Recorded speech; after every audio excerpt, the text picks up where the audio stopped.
very good place to start. Hi, I'm Max, and I would like to do production design for my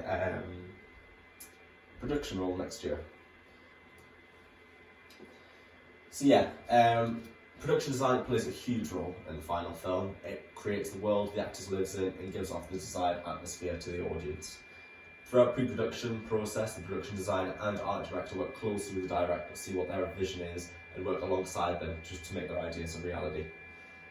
Things such as mood boards, colour schemes, set designing, location scouting, costume and lighting all come into play when we talk about production design. So it's not just a couple of sets, not a couple of lights in the background. It's multifaceted. It all comes into play and kind of creates the world that we see on screen. Research is a massive thing when we talk about production design. Without lengthy research, your ideas may not be thought through properly or be as authentic as it needs to be. Adding a background prop that was made in 2002 shouldn't be featured in a film based in 1990. People will notice these things are important, and it will kind of take you out of the illusion of the world you're trying to create. Things such as the water bottle that was left in the background promo shoot for Downton Abbey. People noticed it. It's, a plastic water bottle would not have been in the 1800s, things like that. It's a big thing, and it's part of continuity as well. People will notice it, and it's a very easy way to take the audience out of what they're watching.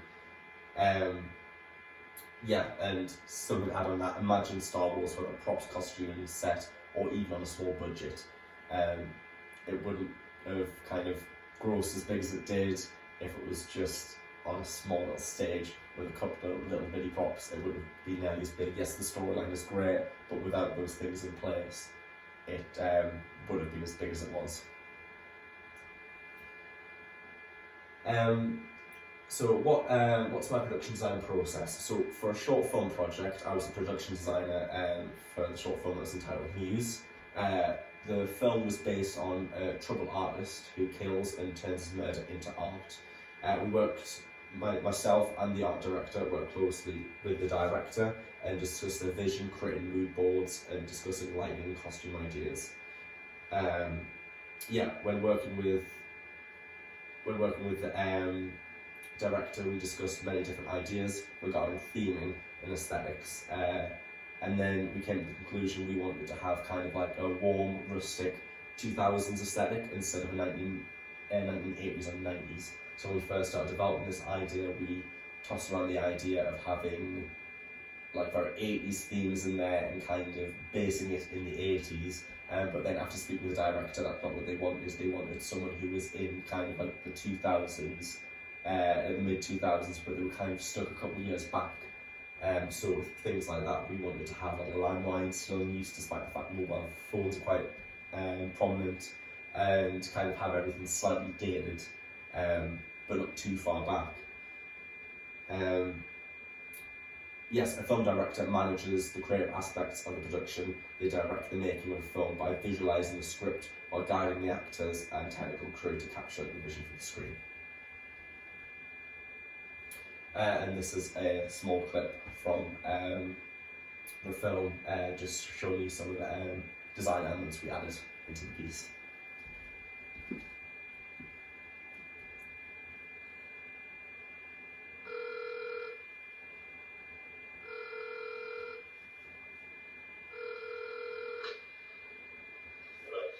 Hi, Stephen.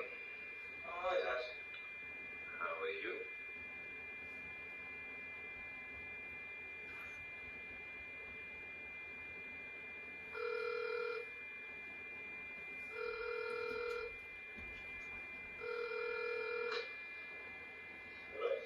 Hi, Stephen. Oh, hi, Dad. How are you? I'm doing well. The exhibition went very well, by the way. My painting was a huge success. Oh, It was so successful, in fact, that the galleries asked me for another piece to showcase at their next exhibit, saying my new work would be a vital stepping stone towards my career. hmm.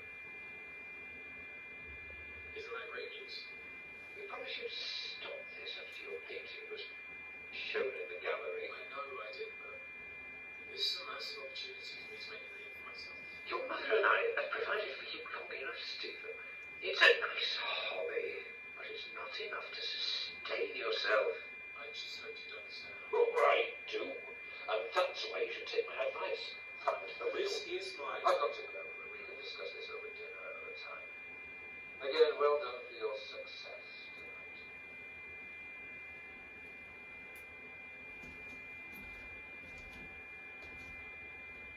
So yeah, that was just a small clip from Thummy Dum. Want to kind of have a certain aesthetic with it, and hopefully that came across. But yes, so what does it take to do the job, and why have I chosen it? I've chosen production design because I have a great respect and admiration for interior design, architecture, furnishings, props and set. So from movies, TV shows, music videos and even like television adverts, they've always intrigued me and inspired me regarding the atmosphere and the world they create.